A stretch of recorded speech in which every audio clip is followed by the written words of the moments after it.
pour elle aller voir, contempler sa beauté. Divine volupté, amerga promise, espérance trop breve, qui vient vers ses manquets, et troubler ma raison.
Good morning, good afternoon, and good evening.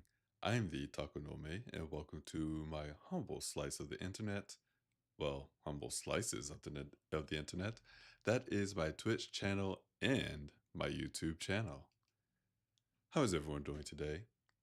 Hope that you're having a good day so far, maybe even a good week. And if that has not been the case, well, maybe this reading stream could be a bit of a bright spot to your day. Well, I suppose for some people, evening. It depends when you're listening to this. Well, I know that. Apologies, I lost my train of thought there. But tonight, we are going to continue reading Clockwork Twist, Book 9, Home by Emily Thompson. Now, for anyone who may be new to the channel, you may not know who our author is, so allow me the opportunity to introduce them to you. Emily Thompson is a non binary author and artist originally from Northern California. Although they adore steampunk and all things Victoriana, they also write science fiction and fantasy. After studying film and animation in university, Emily changed to a Japanese language focus and studied in Tokyo. After receiving a language degree and spending a number of years abroad, they now live in Washington and spend most of their free time writing in coffee shops, painting, crocheting plushies, coding, and playing lots of cozy video games. And that is our author for the evening. Before we begin, as always, we try to do a little bit of news and updates for the channel. Let's see. For news, tomorrow, of course, is Community Day. We will still have that on the Discord, and we will start that at 3 p.m. Eastern Time if you want to join in on that. Normally, I do not stream Community Days, but if you're part of the Discord, you can hop on and watch.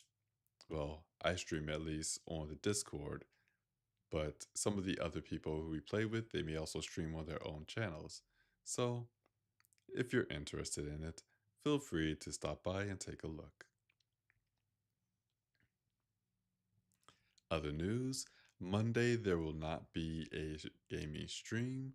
I will be out of town to see some old friends of mine from university that I have not seen together in the same room in over almost 12 years now. It has been a long time since I was able to hang out with both at the same time. So that is why I will not be streaming on Monday. And again, Saturday, March 22nd and Sunday, March 23rd, there will be no reading stream or community day on those 2 days. But I believe every other Saturday of this month, there will be a reading stream. Of course, if there isn't a reading stream or if I need to cancel, you can find out about that on the Discord. I generally post if there's going to be a cancellation there. Let's see, any other news? Oh, I forgot to get water, but I do have tea with me. So we'll have to rely on tea for this evening, which is very hot. And the little metal tea ball I use to help diffuse the tea into the water, its chain is missing. I'm not sure how that happened. So I have a little metal ball inside of my teacup swirling about, but it's okay.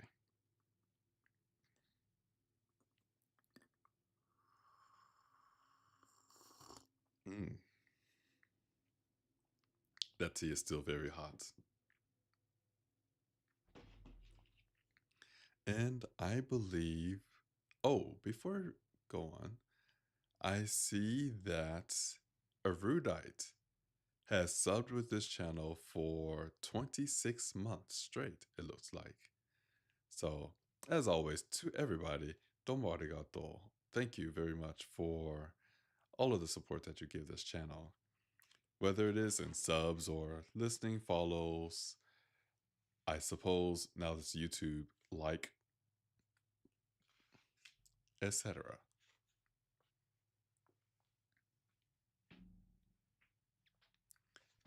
With that, I believe we are ready to go.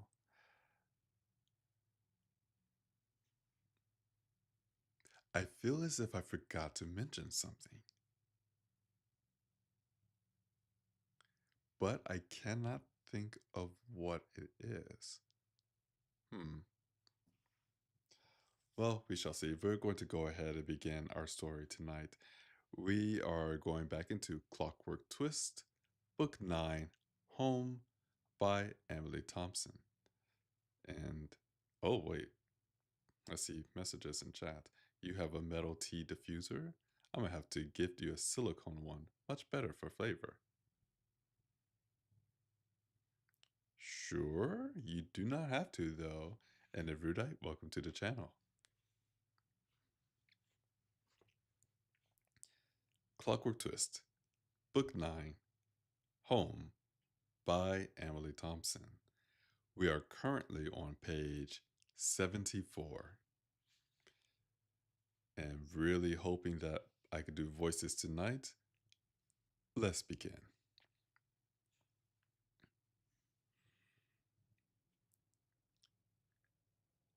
The reputable, the reputable side of Nassau was a welcome breath of fresh air to Twist.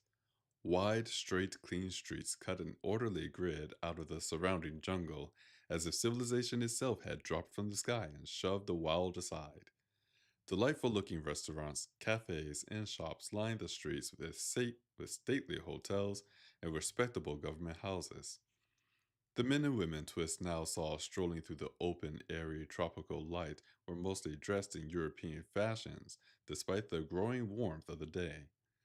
Down the long, straight streets, Twist could see a gleaming harbor of topaz blue filled with ships from every country, while airships of varying sizes and designs hung in the sky above the harbor in neat rows. Jonas, taking in the new sights, gave a sigh. Well, isn't this place just as characterless and bland as can be?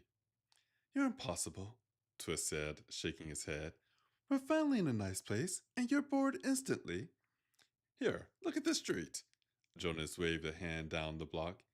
If you don't look at the jungle at the edges or the color of the water in the arbor, we could be in New York right now. Or Melbourne. Or Berlin. Or any other generally European-looking city.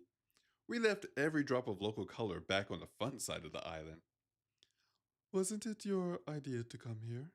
Kima mentioned, watching him closely as if testing his reaction to a mild jibe from her. Yeah, I know, Jonas responded, with no sign that he'd taken her words badly. Well, come on. Let's get ourselves cleaned up, shall we? But I'm not leaving Nassau until we go and have some of the best rum on the island, you know? And that's back behind us. Aye, aye, Captain, Quay muttered. Jonas gave him an uncertain look, but didn't retort. He instead led them on to a stone building that stood at the very edge of the jungle. At first, Twist thought the place was an elegant estate, with 2 stories and 2 long wings stretching out to either side of a large central building.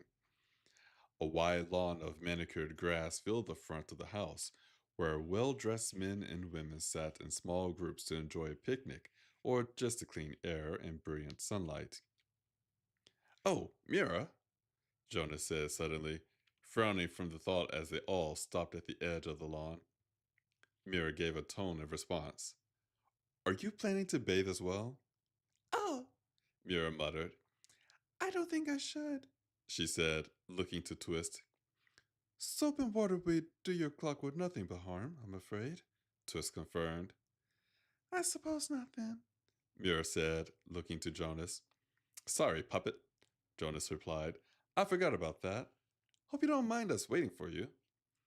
Perhaps I should stay with you, my dear, Twist said, eager for an excuse.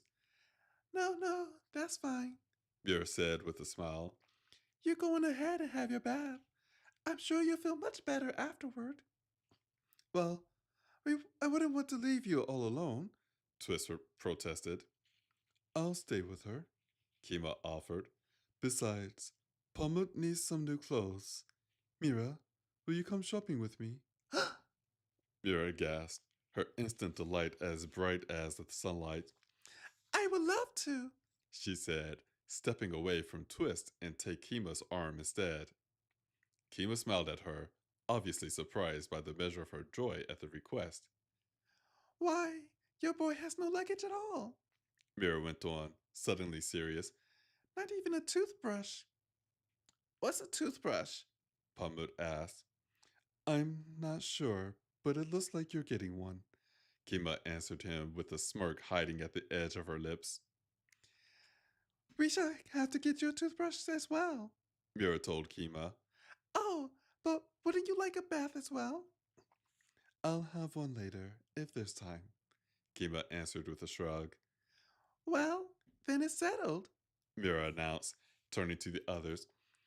You all go on and get cleaned up, and Kima and I will go to see Pamba's luggage. After all, I've done exactly the same thing for Storm when he came to New York with us with nothing but the clothes on his back. I know just what he needs. Apologies. I know just what he needs. Thank you, Kima. Thank you, Mira, Kima said. I've never gone shopping in a place like this. Oh, it's no trouble at all, Mira replied happily. It is ever so much fun, she added lusciously. I'm sure you enjoy it too. Kima clearly enjoyed Mira's friendly airs and started to mirror them. Since children's clothing was rarely handmade and Mira was already familiar with his size from shopping for Storm, it was decided that Pamut would stay with the men and have his bath as well. Jonas took Mira's luggage to be laundered along with the others. Kima had little at all of her own, and when Jonas quoted the prices he expected, Mira gave them a handful of coins to cover all of the costs. Twist struggled for any excuse to follow along on the woman's shopping trip, but came up with nothing irrefutable. In the end, he walked toward the entrance to the bathhouse with Jonas, Quay, and Pamut.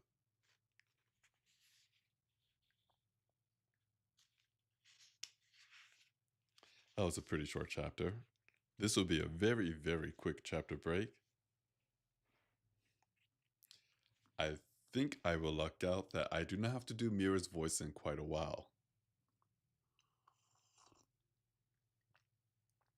By far, the hardest voice I ever had to do on the reading stream.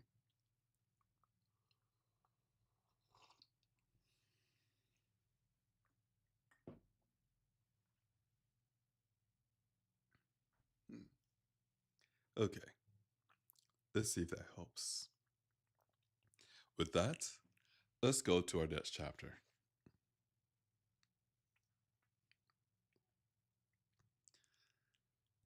I wouldn't leave my watch in a bank vault, let alone a flimsy locker, Twist grumbled, glaring suspiciously at the wall of small, simple, thin metal lockers just outside of the men's changing room. This little lock wouldn't stand up to a butter knife. Wait, no, Pamut said, holding his hands up to stop Quay from taking the fairy invisibility charm from around his neck with the rest of his jewelry. You shouldn't take that off for more than a few minutes. This is getting silly, Quay muttered, separating the charm from his other things. He tied the charm around his wrist and tossed the rest of his jewelry into the locker. You see, Twist said to Jonas, I shouldn't leave my watch because of the charm. Maybe we should get you a tattoo as well, Jonas replied with a grin. Twist didn't even bother to respond to such a ridiculous comment. They removed their shoes and boots, following the written rules posted by the door that led farther into the bathhouse. Once all of their things were somewhat safely locked away, Twist's watch still in his pocket, Twist, Jonas, Quay, and Pamut took the things from their luggage that they wished to have laundered with them through the door. The heat of the air beyond the door struck Twist like a solid wall, making him pause. The room he now found himself in was wide and open, with a large pool filling most of the center floor, under the constant spray of a sprinkler that hung from the ceiling. Many curtained cubicles lined three of the walls, while the far wall was open to another large space beyond. To Twist's horror, a handful of fully naked men were already roaming about after their own business, each with nothing but a single small towel in hand. Don't stare, you pervert, Jonas snapped at Twist. I wasn't, Twist yelped instantly. Jonas chuckled at him, heading off to a small window set into a spare bit of empty wall. Twist took a breath to force himself to calm down. The rules posted in this room instructed customers to remove their clothing and leave it in an empty cubicle unless they wanted to use the laundry service as well. Jonas left their extra luggage at the window, manned by a few men who were fully clothed, and went to change in a booth, leaving Twist no option but to follow the rules as well. It took a good deal of personal strength for Twist to even consider stepping out of the privacy of his cubicle with nothing to cover himself with. He wrapped the chain of his watch around his left wrist, securing the watch in place so as not to lose it, but he knew it would be impractical to take anything else along with him. He'd surely only draw more unwanted attention if he was the only one who wasn't nude. Finally, stealing his will, Twist pulled the curtain aside and stepped out. Jonas, Quay, and Pumut were all in the pool in the center of the room, dunking their heads under the surface. Hurry up, Twist, Jonas called out to him. Just leave your things with them over there, he added with a point to the window. Twist did as he was told, trying very hard not to think about what the others might be able to see when he turned his back on them. The laundryman told Twist that Jonas had already paid them for his things as well. They promised to have his clothes ready for him by the time he was done in the baths. Twist thanked them and then went to join the others. He felt somewhat relieved that the spray on the surface of the pool hid most of everything beneath, and he hurried to submerge himself. The water was cooler than the heated air in the room and felt surprisingly refreshing.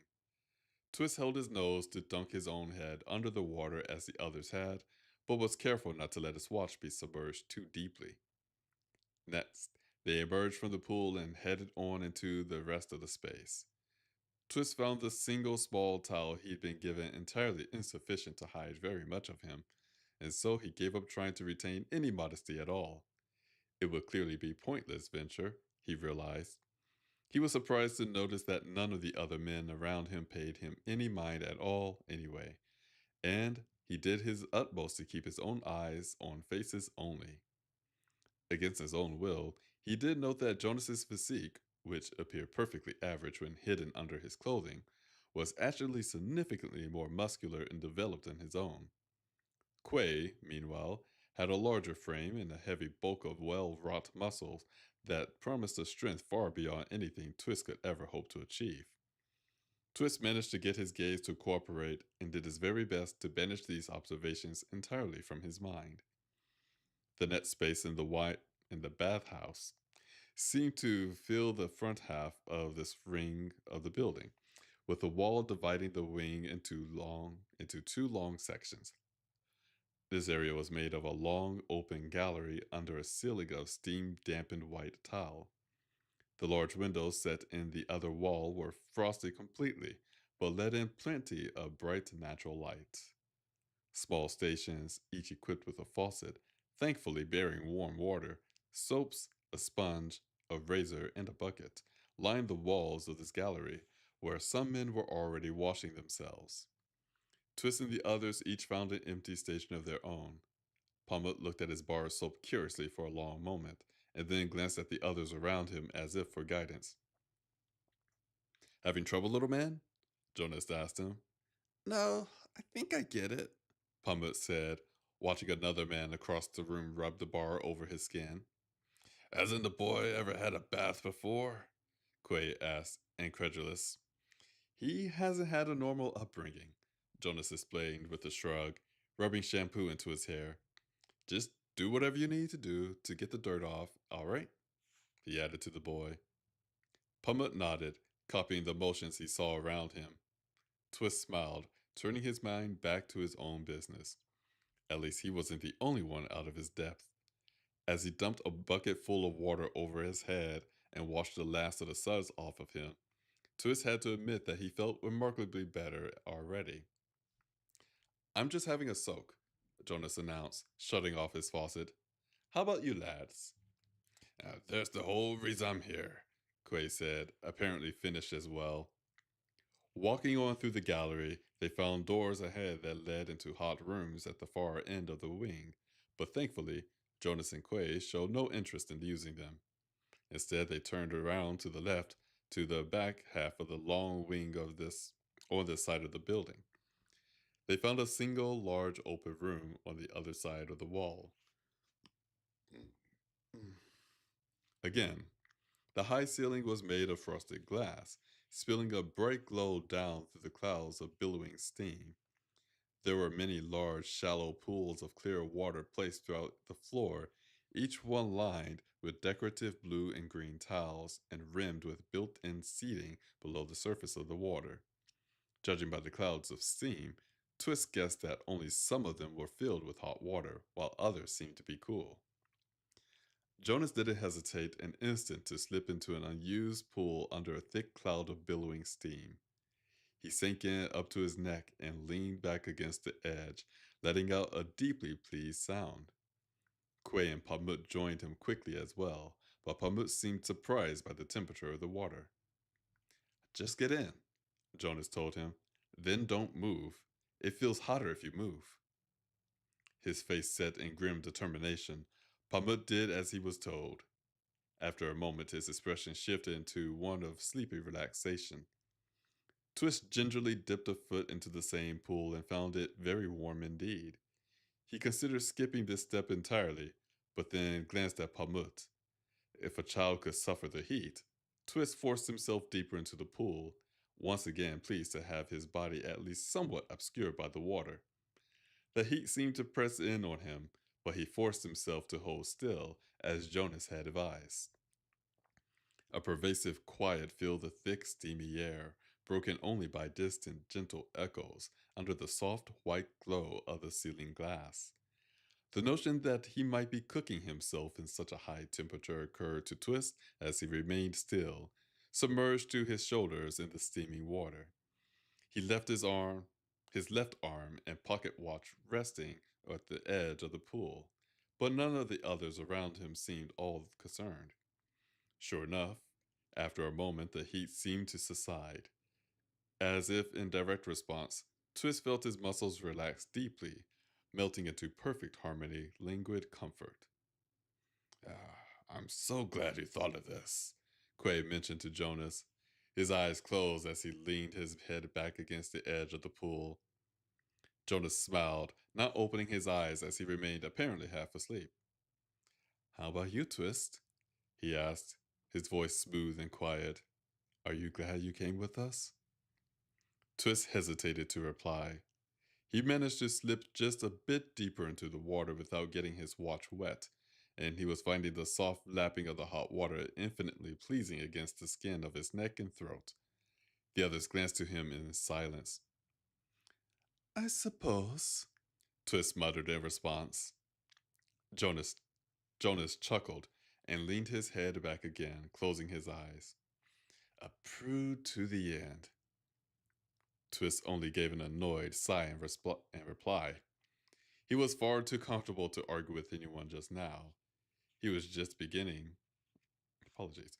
He was beginning to feel dizzy, either from the heat or the pure pleasure of his now entirely relaxed muscles.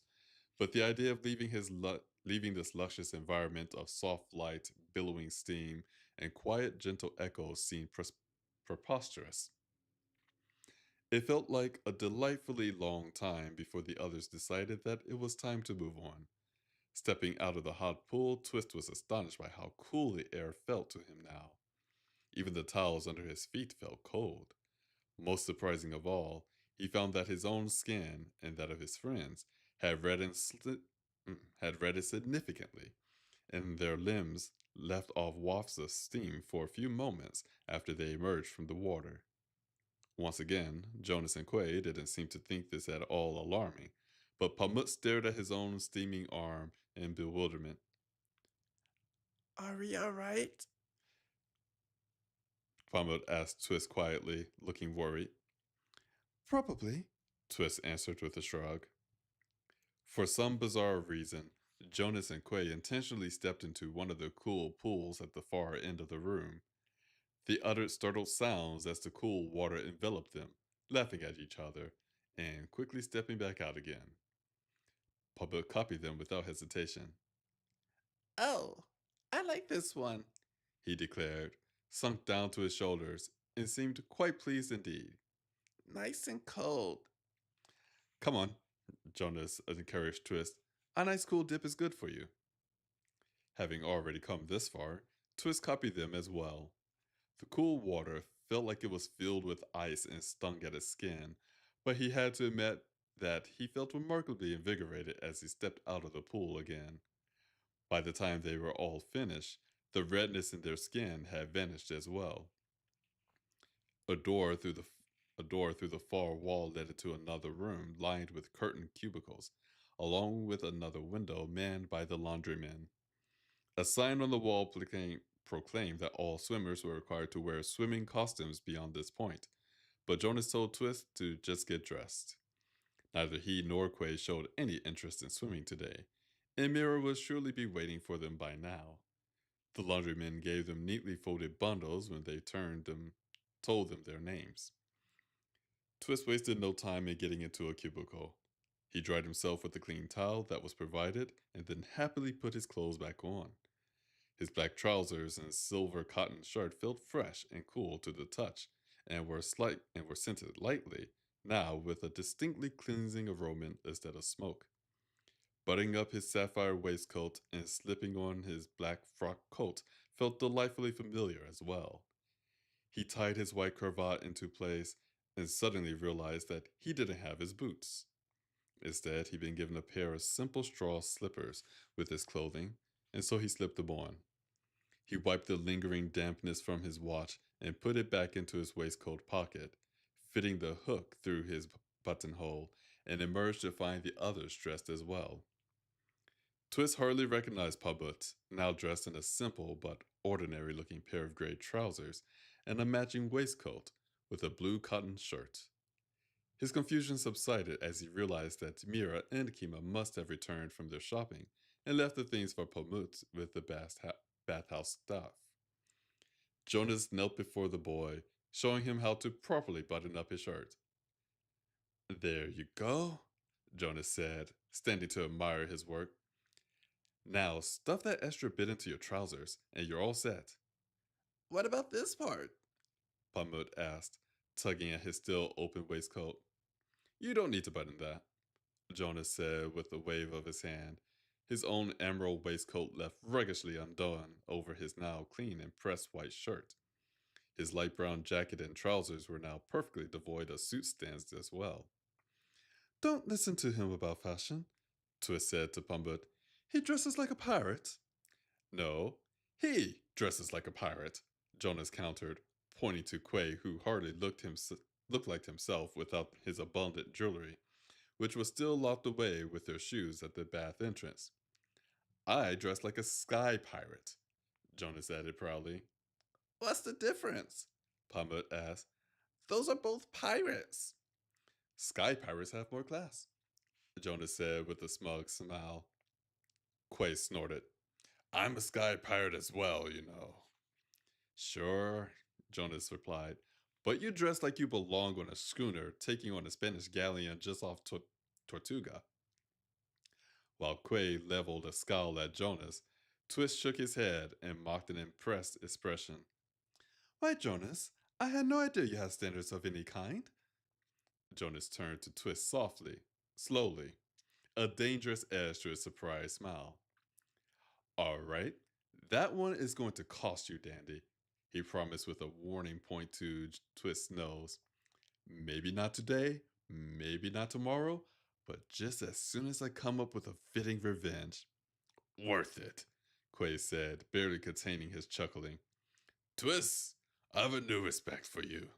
Shut up, Jonas snapped at Quay, storming past Twist and out through the exit. Twist simply felt pleased that he won yet another battle.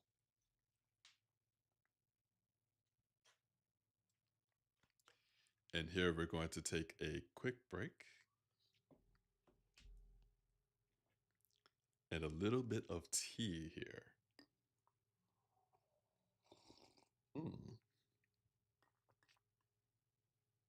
Delicious. I would like to, well, there's a couple things I would like to say here. First of all, domo arigato for the follow to, I hope I'm pronouncing your name correctly if you're still here. It looks like Noluan, I believe. If I am mispronouncing your name and you happen to be in chat, be sure to let me know. I want to pronounce everybody's name or call you by the name that you would like to be called. Regardless, domo arigato for the follow. I do hope that you and everyone, really, I hope that everyone is enjoying this reading stream. Whether you're here live or listening to the VOD on Twitch, I do not know if YouTube has VODs. I think they do. I'm not sure. Either or, as I said, thank you for listening. And I hope that you are enjoying this story so far, as well as the reading of the story. As I begin to dread doing Mira's voice again.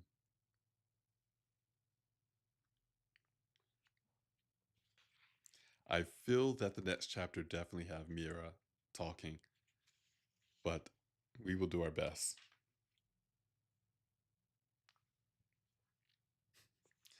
And a special shout out to Appa, one of our cats. He has been here the entire time, sleeping in the cat tree. I'm sorry. I didn't mean to disturb you. Okay, he went back down to sleep.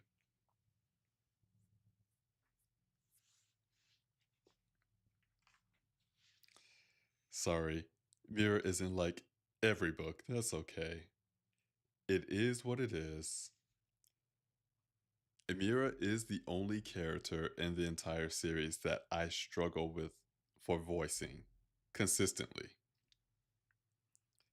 And a lot of that, I've talked about this before, but a lot of that is Mira's voice in my head is not in my natural range of voices.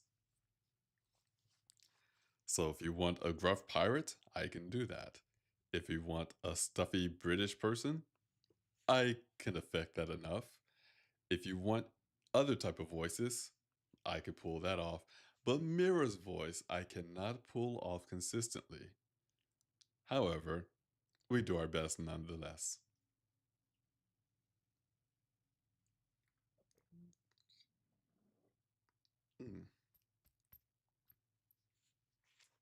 Going to take another sip of tea, and then we will go into our next chapter.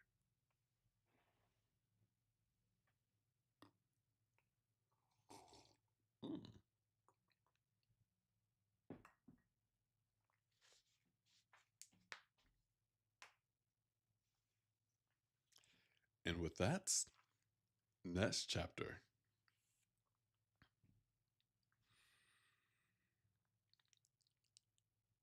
The exit from the changing room led into an enormous room at the center of the bathhouse that contained the largest swimming pool Twist had ever seen. Men, women, and children splashed about and swam under tall diving boards and a ceiling of wrought iron and richly colored blue glass. A solid row of large arched doorways in the front and back walls let a playful breeze meander through the room, carrying the happy voices of the swimmers and those who lounge at the sides of the pools. Twist and the others found Mira seated at one of the tables that clustered together near the front of the pool. Idly watching the swimmers, Mira was now wearing a new dress of flowering lavender chiffon, which hung gently on her shoulders and was cinched at her slender waist with a white silk ribbon. She also wore a pair of spotless white gloves and a tiny lavender hat that was pinned expertly at an angle on her now curled wired hair. At the sight of Twist, She sprang to her feet. Darling, there you are, she said, drawing him into a swift embrace as he and the others came to the table. Did you have a nice bath? She asked, idly tucking a damp black curl behind his ear. Yes, thank you, Twist answered, smiling as her joy sparkled over his sight. You got yourself a new dress, I see, he added. Do you like it? Mira stepped back to display herself with a bashful pose. I rather do, Twist said, admiring the way the lavender complemented the gleaming copper of her metal skin. He also noted that she buffed all of the visible sooty patches away as well. My dear, you will look lovely in anything, but this color suits you very well. Mira's smile warmed considerably at this, and she covered it with a hand as if to hide a blush. Thank you, darling. I'm very glad you like it too. Quay gave a noisy sigh as if he was bored to death. Say, wasn't there someone else with us? Oh, apologies, wrong person. Say, wasn't there someone else with us? He asked Jonas. Is Kima having a bath now as well? Jonas asked Mira. Yes, she is, Mira answered. She went in once we came back from shopping. I told her I was sure you wouldn't mind waiting for her. Of course not, Jonas replied. Shall we leave the lovers alone and go fetch our boots from our lockers? He asked, turning to Quay. Twist noticed now that the door they'd come through to leave the bathhouse stood very near the one they first entered, with the lockers just inside. I thought you'd never ask, Quay said. Twist and Mira shared a guilty glance at the slight, but didn't protest it. Jonas promised to fetch Twist's things for him as well, and told Pumba to remain with Twist and Mira. Pumba shrugged, taking a seat at a table as Twist and Mira did. How do you like your new clothes, sweetheart? Mira asked the boy. Do they fit you all right? I think so, Pumba said, tugging at his collar. I've never worn anything like this before, he added softly. Well, I think you look just dashing, Mira offered. Oh, and here, she added, reaching for a small travel bag that rested on the ground beside her. She held it up to Pumba proudly. All the things a young gentleman might need. There's another suit, a toothbrush, and a few other odds and ends as well. All this for me? Pumba asked dismayed. He took the bag gingerly and opened it to look inside, his wonder intensifying. You got to have something to wear, Mira replied, confused by his surprise. I wanted to make sure you had all you needed. No one's ever given me gifts before, the boy said, his eyes dampening as he looked back up to Mira. I didn't do anything to deserve gifts. Mira looked worriedly to Twist, clearly unsure how to respond to the child. Unsure himself, Twist looked to the boy and did his best. Pumut, he began, trying to buy himself another moment to form his words. The boy looked to him, his gaze hollow and utterly lost. A distant memory suddenly surfaced in Twist's mind, a moment when Twist had felt just as lost as Pumut did now. He recalled the old wisdom he'd been given himself as a boy. When I was young, Twist said, speaking gently to Pumut, someone once told me that all boys are born in need of food, shelter, and guidance. When they are given these things, all they need in return is grow into good men. Anything they receive beyond that should be considered an undeserved gift and returned with gratitude and respect. The best way to show this gratitude is to politely say thank you and try to keep your new things in good order. Pumut listened to him intently and then paused as if in deep concentration. Mira gave Twist a subtle smile, offering no counter-argument. Eventually, Pumut nodded slowly and looked back to Mira. Thank you, he said with conviction. Twist gave him an approving nod. You're very welcome, sweetheart, Mira replied warmly. She then turned to Twist with a curious expression. Darling, who was it who taught you that? The headmaster where I grew up, Twist answered with a shrug. Oh, Mira exclaimed, as if this information was at all remarkable. you mean at the orphanage? She asked in a near whisper. Well, he sounds like a nice man to teach you things like that. Was his headmaster very kind to you? Twist felt somewhat uneasy under Mira's sudden, inexplicable interest, but he did his best to answer her nonetheless. I suppose he was. I didn't see it at the time, but he did many things for me that he didn't do for the other boys. I can see now that he made my life much more livable than it would have been otherwise. I'm glad of that, Mira said as she patted his hand.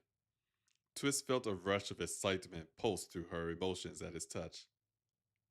Mira, Twist began, unable to contain his curiosity any longer. Why is this subject so fascinating to you? Oh, well, Mira muttered, looking away from him bashfully. I'm sorry. I don't mean to pry. It's just, well, you don't often speak of your past, and it's perfectly fine if you don't want to, she added quickly. I just can't help but be curious about it all. Understanding struck Twist suddenly. Thanks to the well-known legend about her, Twist had been familiar with most of Mira's past long before he even met her. Mira, on the other hand, still knew nearly nothing about Twist's childhood. Twist could easily imagine wanting to know about her if he didn't already. Of course, she would want to know about him, but at the same time, she never really asked. She must have inferred the unhappiness of his youth. Well, there's not much to tell, really, he offered. Nothing exciting ever happened to me until Arabelle appeared on my doorstep with a piece of your puppet. Mira closed her free hand into a fist, as if absently. Twist was surprised that she still remembered exactly which piece Arabelle had taken. How did you end up? How did you end up with your shop? She asked, a hesitant curiosity hidden in her eyes. I mean, I know that you said you never. Well, you weren't. I wasn't adopted, Twist said easily. It's all right. You can say it. Well, I don't mean to poke at unhappy thoughts, darling, Mira said. Twist could easily guess that her curiosity wouldn't ever be fully sated about his past until she knew at least the broad strokes of his story. You're not capable of making me feel unhappy. Twist took her hand and smiled at her. Mira smiled back, her relief flooding into his sight. I might not have been adopted, Twist went on, but I was taken in eventually, in a way. By the time I was 17 years old, I've already gotten a bit of a reputation for my skills with clockwork. An old clockworker took me in as an apprentice, and since he had no family, he left his business to me when he died a few years later. Mira's sorrow returned swiftly. I'm so sorry, darling. I shouldn't have asked about something so unhappy. Oh, what did I just say? Asked back with a light chuckle. I'm not at all unhappy. Why, I'm the luckiest man alive, he said with conviction that he could tell was surprising to her. I've been around the world, I've seen and done amazing things, and now I'm sharing my life with the most beautiful, wonderful woman on the planet. No amount of childhood unhappiness could ever trouble me now. Mira's emotions lifted instantly in response, her smile shining brightly in the soft light, but a noisy huff from the side startled Twist. He looked to the sound to find that Quay and Jonas had returned. You just don't quit, do you? Quay grumbled at Twist and Mira. Sorry to leave you with the lovebirds, he added to Pumbut. Pumbut stared back at him blankly as if caught off guard by being spoken to at all. Standing beside Quay, Jonas chuckled at the comment and held out a bundle to Twist. Here's your things, he said. Twist thanked him, both he and Mira ignoring the pirate's petulant comments. And we're going to take a much needed chapter break. I love Mira, but doing back and forth conversations with her, that took a bit more of a toll than I realized. Mm. I could tell mid chapter my quote unquote Mira's voice was losing it again. That is a difficult voice. That is a difficult voice if you have a voice around this range. But, everyone, thank you for joining this reading stream. I hope you're enjoying the story as well as the reading of this story. And naturally, I want to thank you all for supporting this channel. Well, this Twitch channel and the YouTube channel for the reading stream anyway. Again, I do appreciate all of the likes, the follows, subscriptions, bits, telling of friends, lurking in the shadows, if you will. I do appreciate it. I'm happy that the reading stream can bring a bit of joy to people's lives, assuming that it's actually bringing people joy. I don't want to be too egotistical, just slightly egotistical. Everyone needs to be slightly egotistical, but not too egotistical.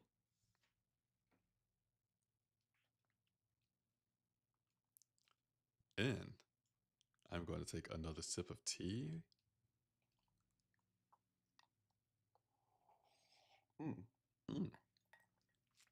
Robsy, hello.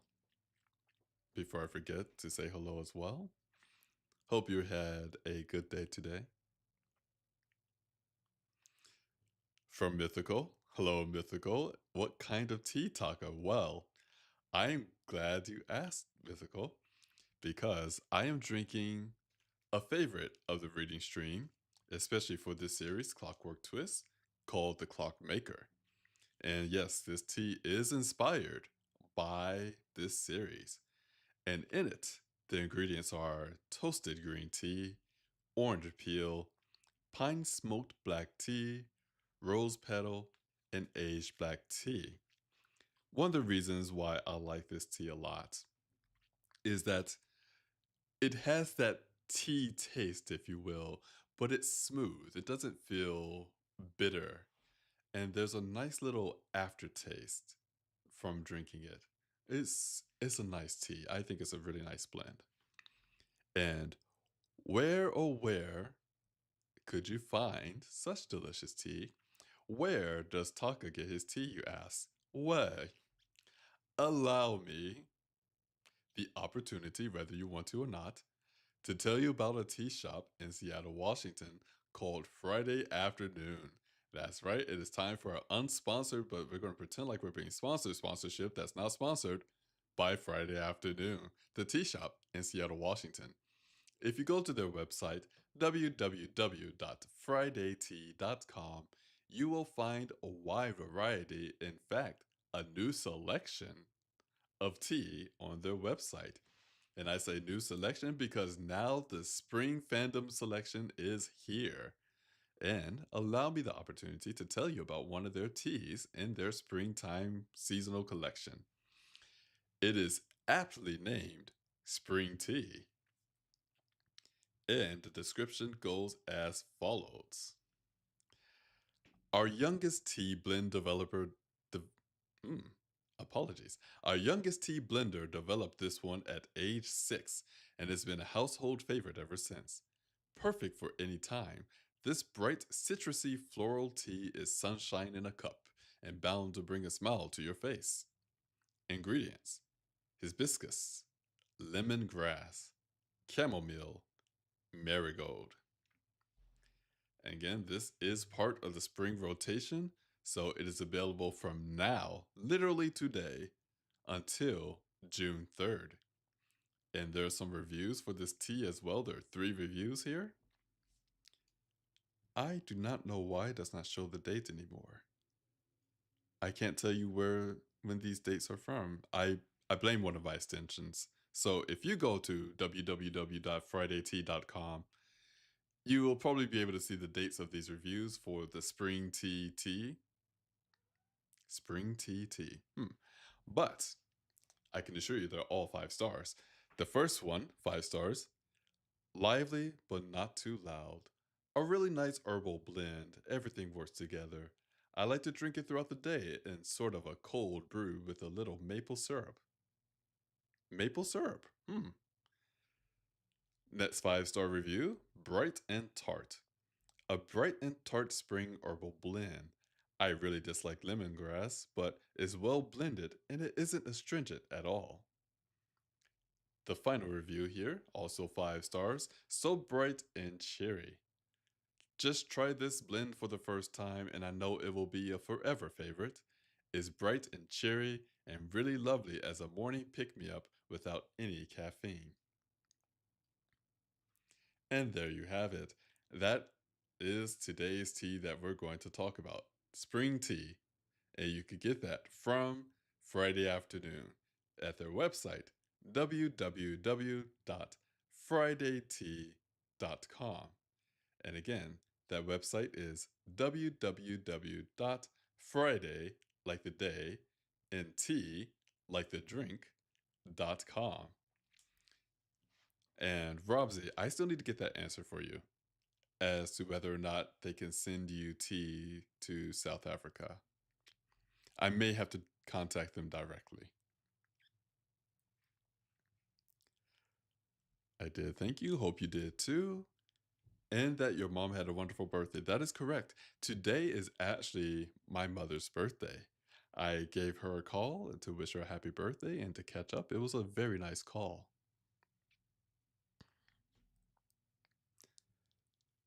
Let's see. I want to try the Fairy Queen, but I missed it last time it was available. What time of year does it come out again? I want to say Fairy Queen. If it's not a spring tea, it may be a summer tea. In fact, I believe. Let me check.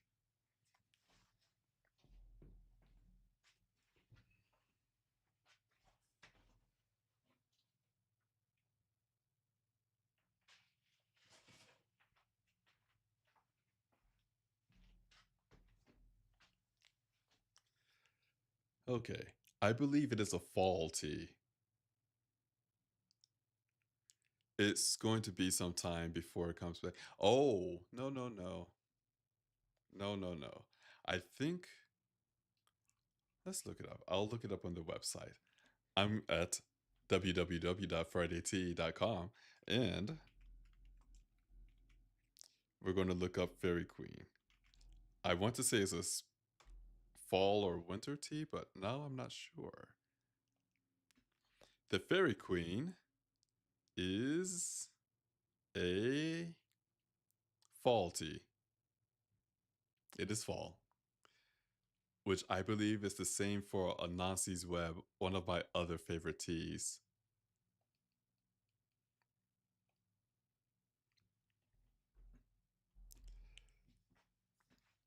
So the next time the Fairy Queen will be available is most likely from September.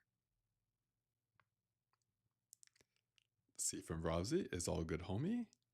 And from Rurite, happy birthday, Mama Taka.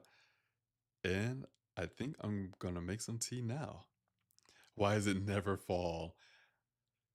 I ask myself the same thing for summer. So that is today's tea. And again, I just want to reiterate that Friday Afternoon does not sponsor this channel. I suppose they unofficially sponsor this channel. I keep talking about them, but I don't think they actually know that yet. So do not tell them that they're unofficial sponsors of this channel. And they do not bribe me. They did not kidnap me. I do not see a tea bag being held against my head and under duress, or a tea bag held against my head to make me talk or anything like that. No, no, no. I just enjoy their teas. Although that would be a very weird interrogation if you were tied up on a chair in a dark room with a single lamp and someone walks up and they just take out a nice hot tea bag and they just say, "Tell me what I want or else you get the tea bag."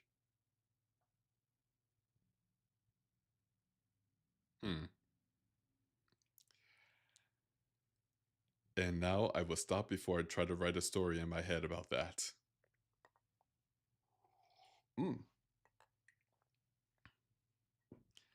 Slightly off topic, but somewhat on topic. For those who may know, you know that I have written a book before and it is published. In that I have been working on book 2 of my own series. I believe we are getting ready to enter the final phase of editing, which would involve Ms. Taka. Ms. Taka is kind of like my final editor. Like the final rounds of editing usually involves Ms. Taka. So we have to just find time to parse through that, and then the book would be just about ready. I am really looking forward to getting this book out. I know I've been very slow about it. It's kind of hard to take the time to just sit down and edit the book. Writing the book, not that hard to do. It took a while, but it wasn't that hard to do once I sat down and wrote it. Editing it, however, that is some work. It's a weird feeling where you edit a book and you do not you feel that the story is good, but then you start having those second doubts as if maybe I could make it better, or did I word this correctly, or did I misspell something, or am I using the same spelling for this one character throughout the entire book, or did it switch around a couple times? Because unfortunately, that happened to 2 of my characters in this book. It's editing a book is certainly more nerve wracking. Editing your own book is more nerve wracking than writing your own book. That's my opinion. That may be a hill I die on, but I believe that's true.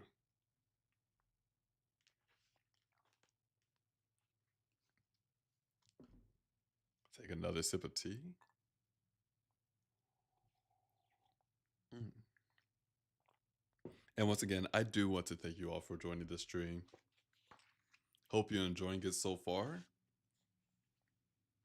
because we're about to go into our next chapter after I take a quick yawn and stretch.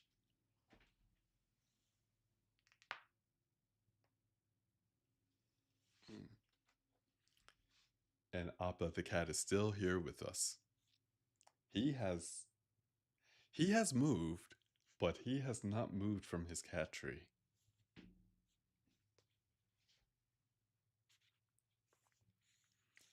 All right. And with that, we're going back into the story. We are picking back up from page 93.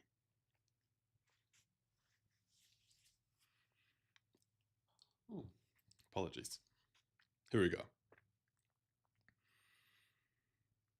It wasn't much longer before Kima emerged from the women's wing of the bathhouse, and Twist was amazed by how different she now looked. Her long black hair shone in the sunlight, hanging loose down her back and curving pleasantly around her face.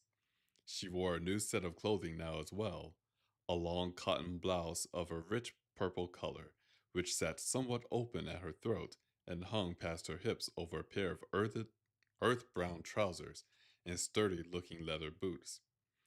She also wore a short jacket of pale brown leather that clung to her waist despite being left unfastened. She walked to Twist and the others with a visible bounce in her step. Oh, those things look lovely on you, dear. Mira commented. I'm glad you picked purple. A bit of color suits you very well. I agree, Jonas mentioned, his naked gaze flitting over Kima's form without touching her eyes. You look great, Kima. Thank you, Kima replied, taking their compliments and looking pleased.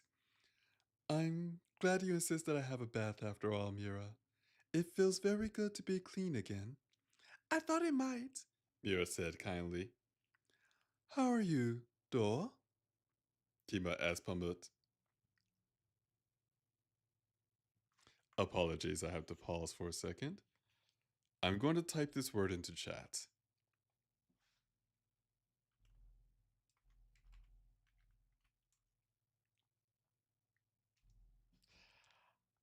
I'm not sure how to pronounce this word. I don't know if that is dua or doa.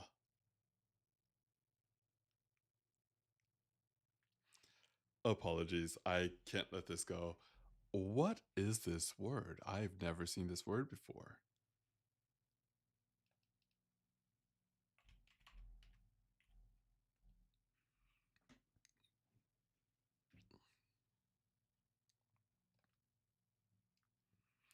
According to Merriam-Webster Dictionary, a state of tremulous excitement. That doesn't seem to fit. A small, useful device. How are you, Dua?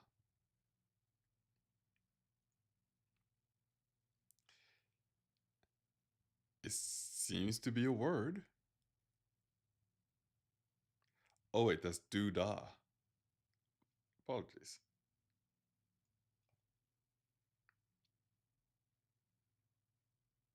Hmm. Well, I will let it be. I'm going to assume. Oh, we have comment from the author themselves. Doa, I think. It's an affectionate term from a language Kima might speak. I that was the next thing I was going to say, is that I'm going to just say that this is a word that's part of Kima's language and that I just will not have a clear definition on. It's like it's kind of like saying um nantoka. There's kind of a definition, an English translation to that, but not really. However, I had trouble sourcing languages from tribes in the area she's from. Got it.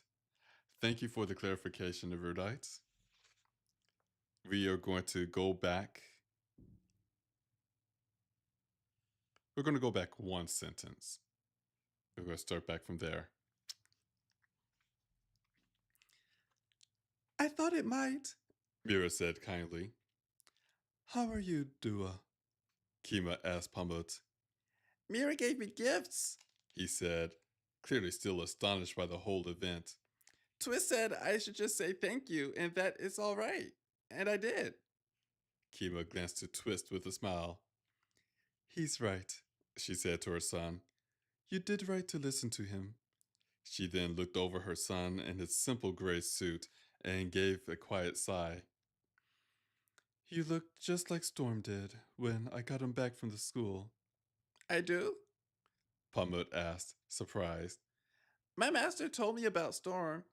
He said that I was never as good as Storm, he added, looking down to his fingers, toying idly with the hem of his waistcoat.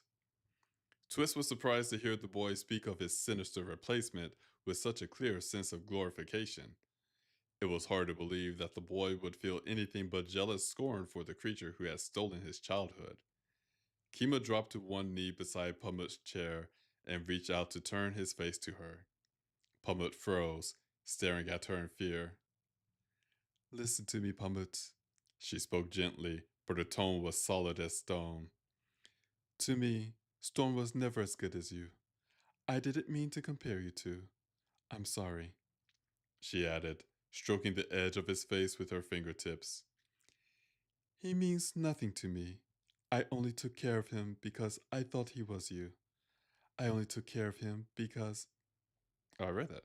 Because I thought he was you. You are the only one who matters. He can never be as good as you. Pamut visibly shivered, his dark eyes wide as he listened to his mother. Twist could only marvel at the thought that there was anyone with a worse sense of self-esteem than himself. How could the boy possibly be surprised to find that his own mother preferred him over an impostor? Kima took Pamut's shock with clear understanding. You have so much to unlearn, she mentioned, as if mostly to herself, standing again. While Pamut didn't seem to understand her, Twist glimpsed the sheer uncertainty of the path before Kima, her son. How would she even begin to teach him how to be a healthy, happy human child when he'd been a slave to the Fae for his entire life? If she were home with her people, she would at least have a culture to teach him, with a solid set of rules. But neither of them could go home for fear of ciphers. They were stuck out here in the world. He's home now, Jonas offered Akima, his voice warm and gentle as he stepped up beside her. Everything else will work itself out. Kima looked to him skeptically. This is home? She asked, gesturing vaguely at the island around them. Jonas shrugged. Home isn't about the place, it's about being with the people you love. You're home as long as you and your son are together. What does it matter where you're standing? Mira's emotions bloomed pleasantly in Twist's sight. Twist gave her hand, resting in his, a gentle squeeze. Kima smiled as well, but her eyes took on a clever gleam. Your world is very new to me, Kima observed. Jonas smiled and reached up to lay an arm across her shoulders. You're already fit in just fine. We just need someone to counter Mira's incessant optimism. Mira's shock at the sudden slight washed over her face, but also silenced her from comment. As Kima laughed, but then quickly tried to stop herself, Twist struggled to hold his own surprised laughter in as well. Thankfully, Mira didn't seem to notice Twist's mirth and fell into a pout. Twist gently patted at her hand, giving her a supportive look. Mira's pout disappeared as she rolled her eyes. I suppose I'm glad to help, Kima said, mocking a stoic air while her eyes continued to sparkle with constrained delight. You're very sweet, she added more earnestly to Jonas. Quay looked at Jonas as if expecting some wild outburst in response. With an open, honest compliment hanging in the air, Twist waited on bated breath as well. He sensed a very quiet, pleased warmth in the buzzing at his neck, but nothing else. Even Mira turned her jewel eyes to Jonas expectantly. Clearly not noticing the tension in the others, Jonas only shrugged nonchalantly, taking his arm back from Kima. So, we're all clean and dressed now. How about lunch? That's it? Quay balked. What? Jonas snapped back at him. Quay put his hands up in surrender. Nothing at all. I could certainly use something to eat, Twist mentioned, hoping to avoid breaking Jonas's friendly mood. Surely we could find a nice cafe around here somewhere. I'm sure we could, Mira agreed, getting to her feet with Twist. You mean to stay here on the boring side of the island? Jonas protested. All of the best places are on the other side. But all of the nice places are surely over here, Twist pointed out. Not the way I would define the word nice, Jonas grumbled. Twist? Kima asked thoughtfully. Do you mean fancy, like eating with too many forks, or just clean and pleasant? Too many forks? Quay asked, confused. Twist laughed and shook his head, remembering the high-class service they had to contend with on Aiden's submersible. I don't like eating with too many forks either. I just mean clean and pleasant, and hopefully less alcoholic than the meals we've had so far on this island. You're not insulting the good name of the Caribbean rum, are you? Jonas asked warningly. Never, Twist answered, mocking a grave seriousness. Not to your face, surely. Mira giggled into her hand, clearly surprised by Twist's boldness. Right. Jonas spat tersely, his eyes deeply blue. He pushed up a sleeve as if he intended to launch into a physical battle. I've had just about enough of your cheek. Before Twist could come up with a reasonable response to save himself, or to bait Jonas into a playful wrestling match, a hand suddenly appeared from beside Jonas and spun him around swiftly from Twist. Startled, Jonas froze as Kima pulled him around to look at her, while she also lifted a hand to gently cover his eyes and keep him from catching her own in the swift motion. Once the danger had passed, she dropped her hand and released him, smiling pleasantly back at his confused frown. His eyes seemed to struggle to look at anything but hers. I'm hungry, and I want to eat somewhere nice, she said simply. Afterward, I'd like to try that rum you say is the best in the world. Is that all right with you? While Jonas paused in obvious surprise at her actions, the others could only glance at each other with astonished silence. Not even Sky had ever cut Jonas off in the middle of a violent motion, and certainly not with confidence that he would respond favorably to it.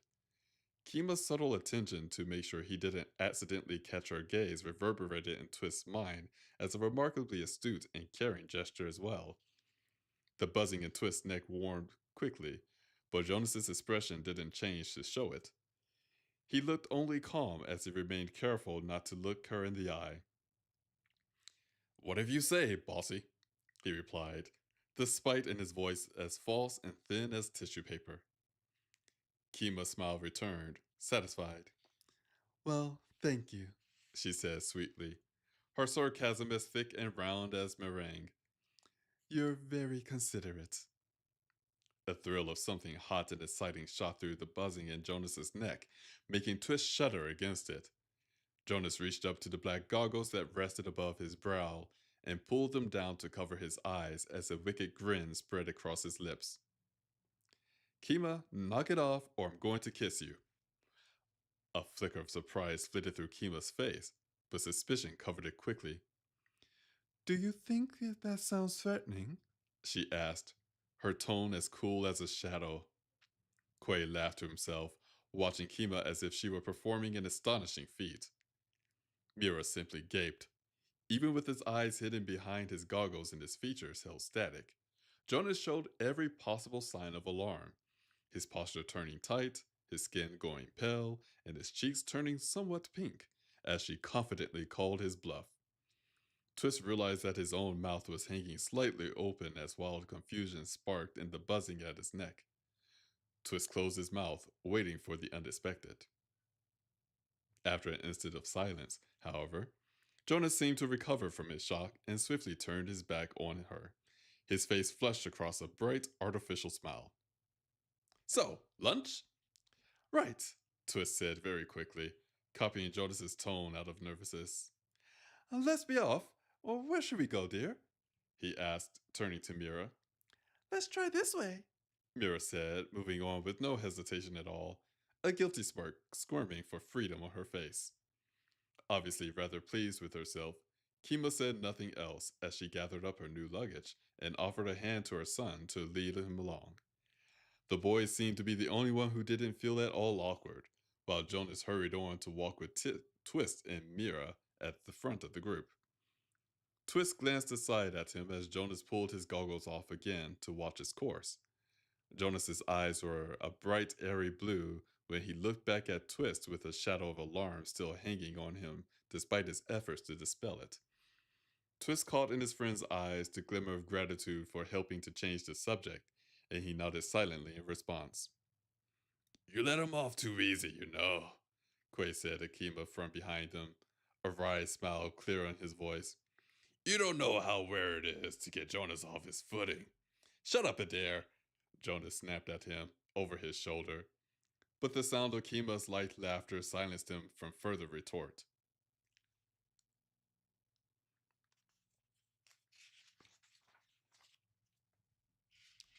Here, we have to take a chapter break because I need to get some packing supplies because I think this shipment is ready to go out. Oh my goodness.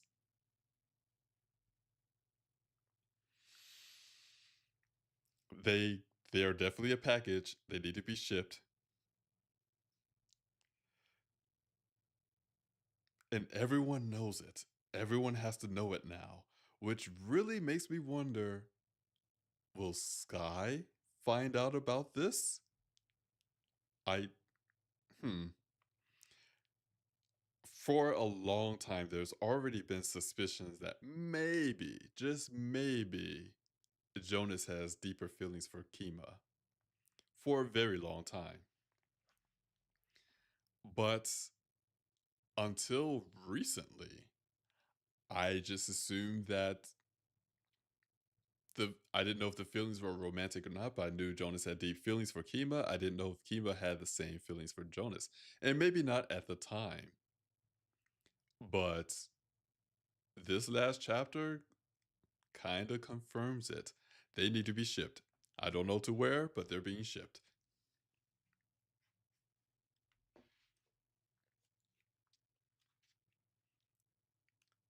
Taking a look ahead. Okay. We have time for one more chapter.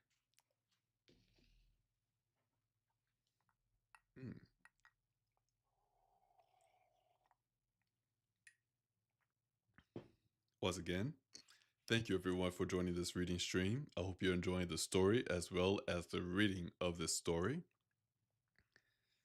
And I do appreciate everyone who is here, whether you are a chat or you're listening to the VOD, or if you're on YouTube. Again, I do not know if YouTube has VODs or not.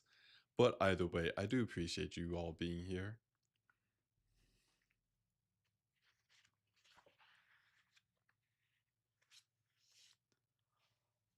Ooh.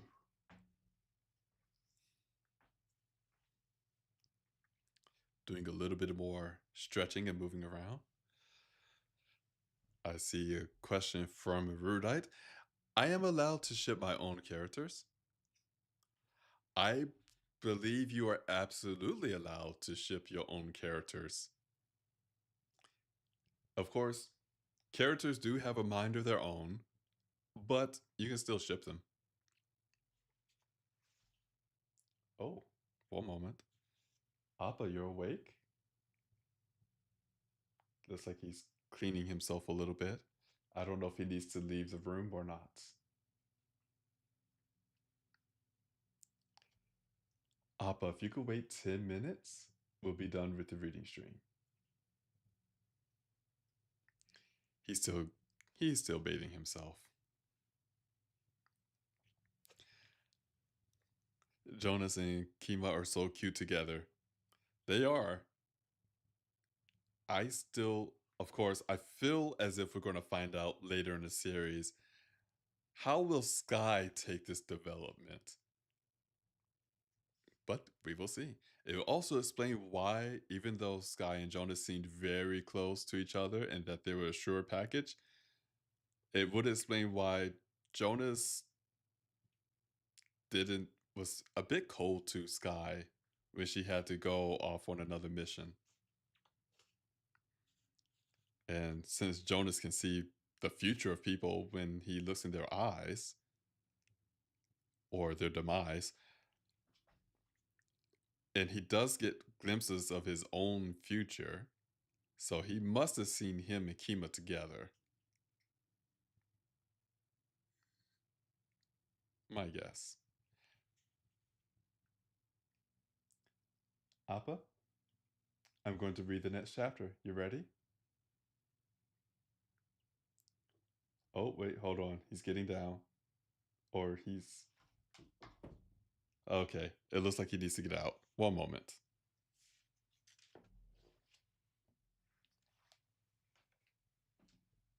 Hey, buddy.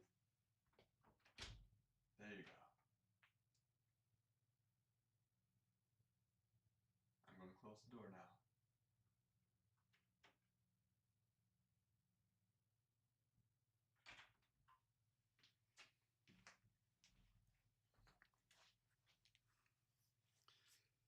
Okay.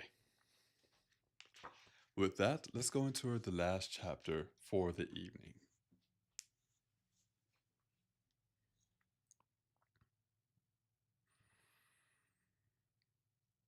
Jonas's usual tone soon returned, but his grumbling protest at remaining on the nice side of the island continued unheeded as the group eventually decided to take their early afternoon lunch at a cafe with a veranda that overlooked the harbor. Mira quietly watched the ships drift from the port, while the others dug eagerly into their own meals of roast chicken, fish, and mountains of local fruits and vegetables. To Twist's relief, whatever strange contest Jonas and Kiba had entered into earlier seemed to have been fully put aside for now, and the conversation over the meal was light. Publet still seemed amazed at getting to eat again so soon after dinner the night before, but Kima only patted him gently on the back and quietly confirmed that they would, indeed, be eating frequently in the future. So, Jonas began, sipping at what was left of his coffee, his plate now empty.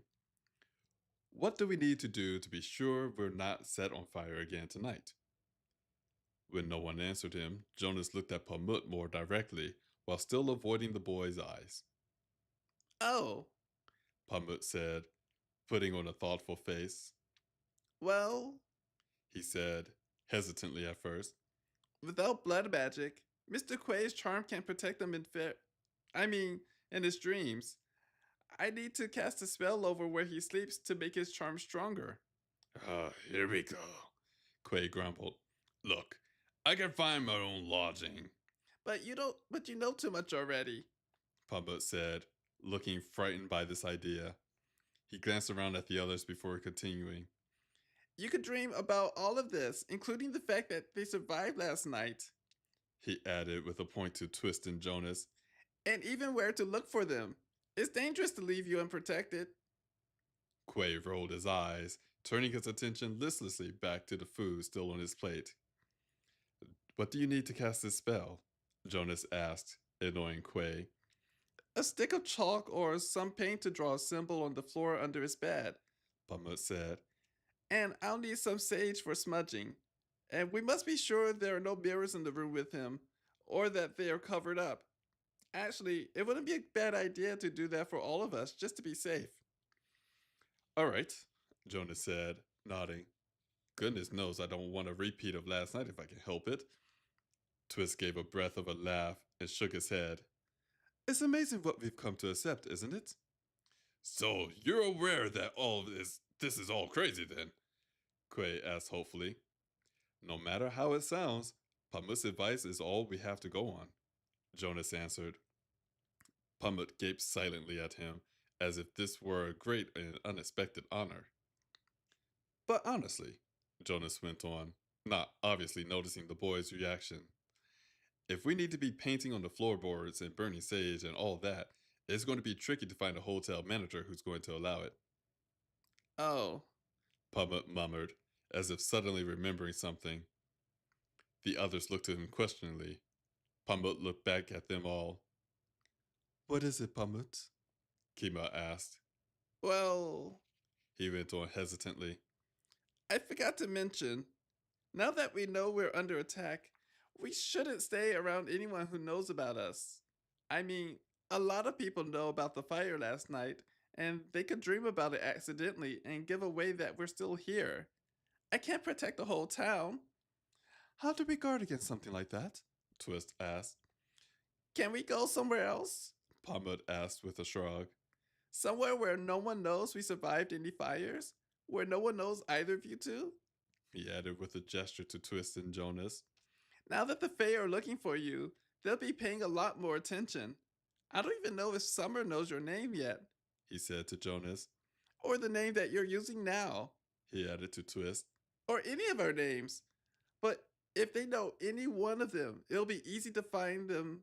It'll be easy for them to find information about us in our others' dreams. If you want to stay safe, we should avoid everyone who knows you at all, at least until they lose our trail. Well, that shouldn't be too much trouble, Twist said, letting out his relief in a breath. I hardly know anyone. It won't be so easy for me, Jonas frowned. I know people almost everywhere. Oh, Mira exclaimed. We should go to Singapore. Singapore? Jonas balked. You told me it was the one place you haven't gone to, Mira said. It's on the other side of the planet, Poppet, Jonas said gently. There's no way to get there before we need to sleep again. It'll be easier to find an uninhabited island around here. Aren't you forgetting about someone? Quay asked. Jonas and the others turned to him questioningly.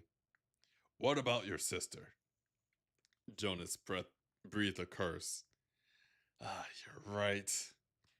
Arabelle? Kima asked, clearly not following. What about her? She isn't mentioned in the legend, is she? No, it's her sight, Jonas said, shaking his head. She can find anyone or anything she knows about, anywhere in the world. Understanding washed over Kima's and Pumbut's faces, replaced quickly with worry. She knows a bit of the legend now, too, thanks to Mama and the gypsies, Jonas went on, and she'll always know exactly where Twist and I both are. All she have to do is concentrate on us for a second. That's very dangerous, Pumbut said, looking frightened. Does she have a charm? Not that I know of, Jonas answered.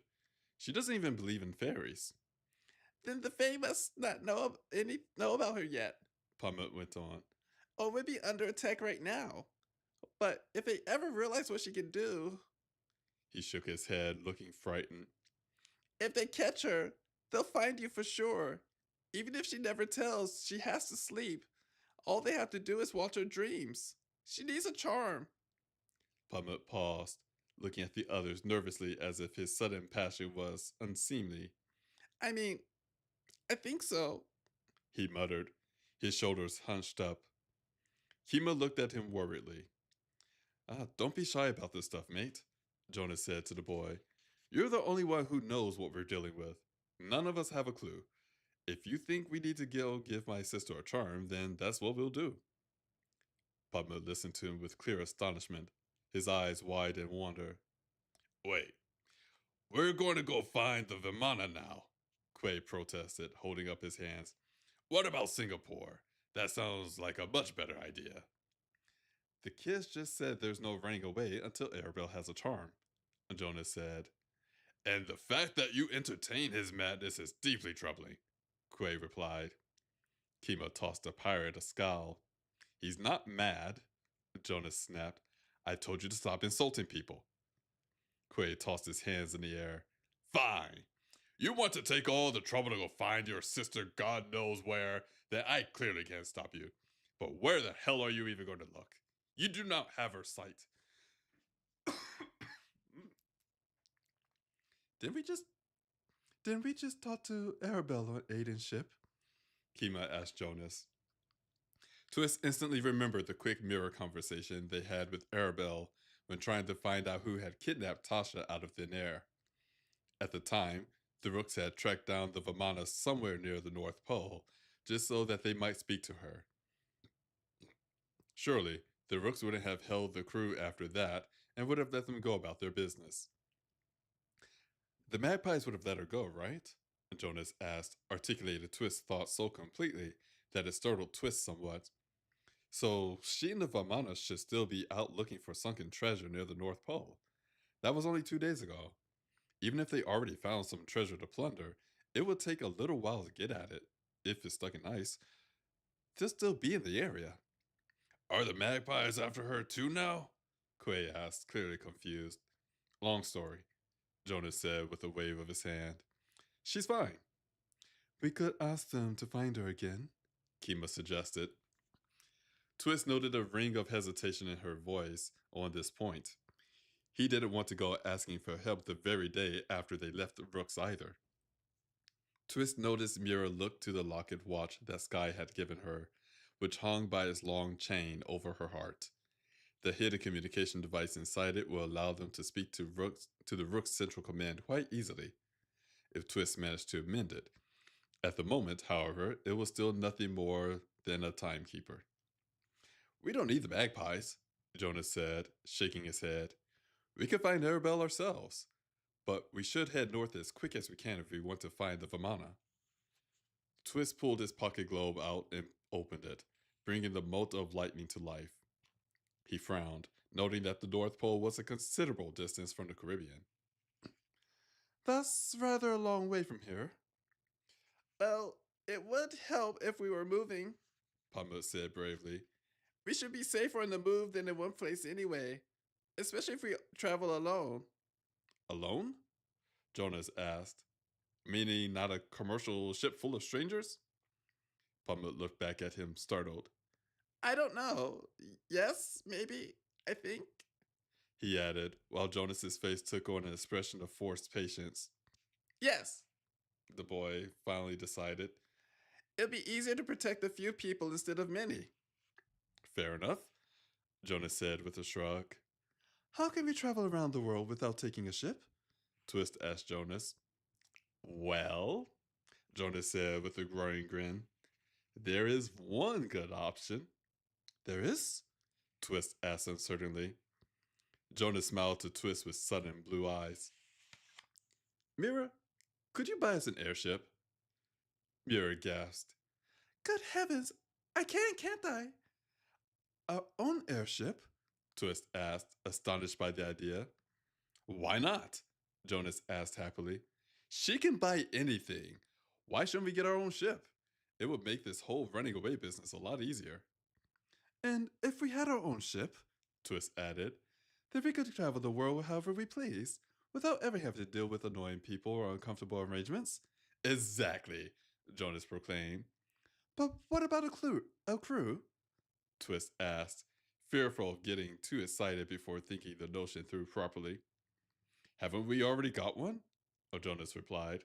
They can't make an engine, but you can't run and repair.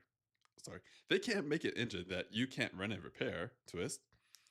I can see far enough ahead to avoid any trouble we don't want to be a part of, and I know my way around the world. And if we do run into any trouble, remember you and I have battled dragons. Quay looked at Jonas with concern. But I know nothing of cells or ballooning, Twist pointed out. Well, Kima began, smiling now as well. I do know about balloons. The ciphers taught us all of that. The ciphers? Quay asked her, frowning. Long story, Jonas said offhandedly. That's perfect, Kima. Thank you. Meanwhile, Pamut can keep us safe from evil fairies, right? I can try, Pamut said, terror shining in his eyes. You'll do fine, Jonas said easily to him. Oh, Vera exclaimed happily. I can learn to cook. I already made cookies once, and you said you liked them. They were quite lovely, Twist agreed. I'm sure you'll be a wonderful cook, my dear. And I, Quay cut in, can be the sane one to keep you all from descending into endless madness. Jonas chuckled. Not to mention, you've been pirating for your whole life. It's always good to have an extra pirate on hand.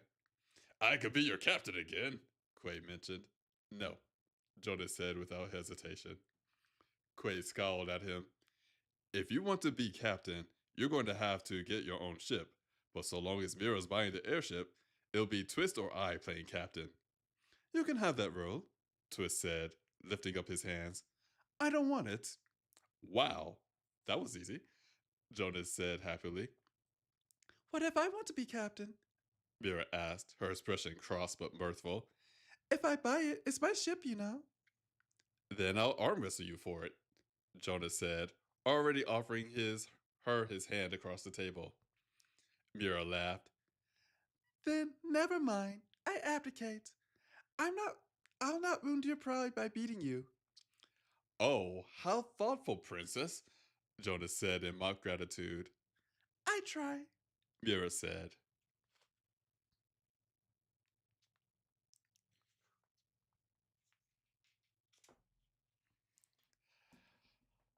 With that, we are coming to the end of the stream. Speaking of ships, they're now going to buy a ship. Let's see.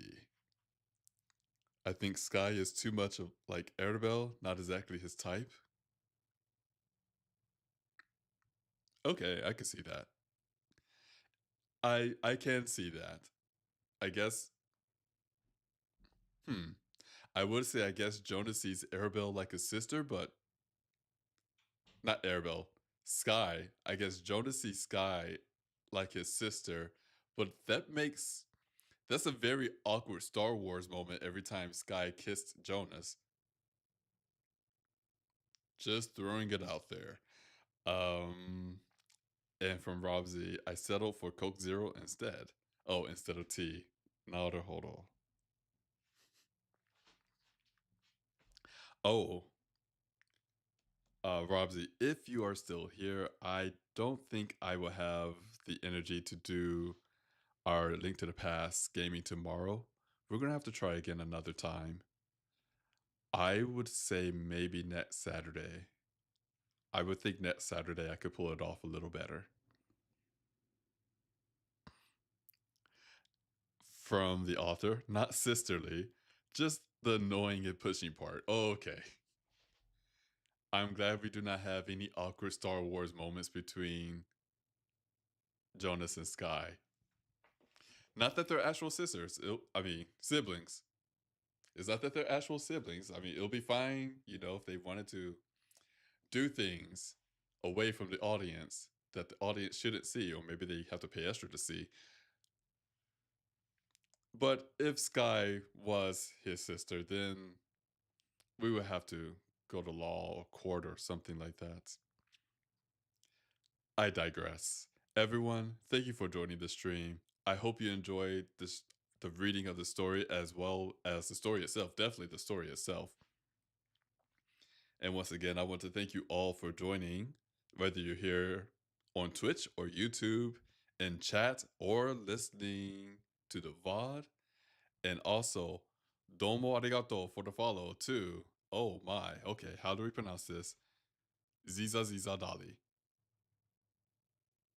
That looks like Ziza Ziza Dali. Or is it Zedza Zedza Dali? I'm going to say Dali for now because I don't know how to pronounce ZSA. Could be Zaza Dali. Either way, thank you for joining the stream. Thank you for the follows, everyone. I hope that you all will have a wonderful evening. For my part, I'm going to try to take it easy. I need to rest. But let's see. Oh, hold on. The last one was it. Zaza Dali. There it is. Okay. I will do my absolute best to remember how to pronounce your name. And with that, I need to sign off. Everyone, thank you again. I cannot express how happy I am that you are all supporting this channel and the stream. Again, tomorrow on the Discord is Community Day, starting at 3 p.m. Eastern Time. And no stream on Monday, for I'll be visiting friends. But next Saturday, we should have the reading stream again, same time, 8 p.m. Eastern. And with that, I wish you all a wonderful day, a wonderful evening, and until next time, take care. Bye bye.